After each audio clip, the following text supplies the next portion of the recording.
இப்போ நம்ம வந்து என்ன பார்க்க போகிறோம்னா, உங்களுக்கு வந்து ஐடி பாஸ்வேர்டை எப்படி சேவ் பண்ணுறதுங்கிறத பார்க்க போகிறோம். இங்கே ஐடி பாஸ்வேர்டெல்லாம் நீங்கள் யூசர் நேமில் போட வேண்டாம்.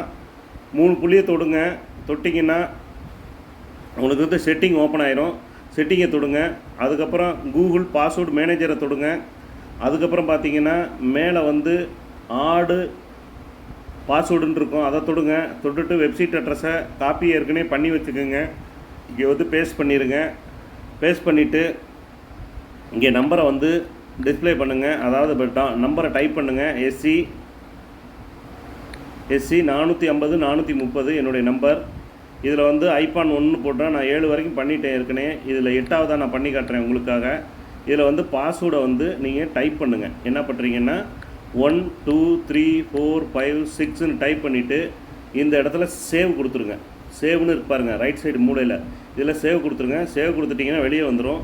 வெளியில் வந்ததுக்கப்புறம் இதை வந்து எக்ஸெட் பண்ணிவிட்டு எக்ஸெட் ஆகி வெளில வந்துட்டு மறுபடியும் உள்ளே போனீங்கன்னா உங்களோட பாஸ்வேர்டு சேவில் இருக்கும். அதை நீங்கள் செக் பண்ணிக்கோங்க. அதை வந்து பார்த்து நம்ம வந்து ஐபான் 8 போட்டோம். ஐபான் 8 சேவ் ஆகிடுச்சு. ஓகேங்களா? நன்றி, வணக்கம், தேங்க்யூ.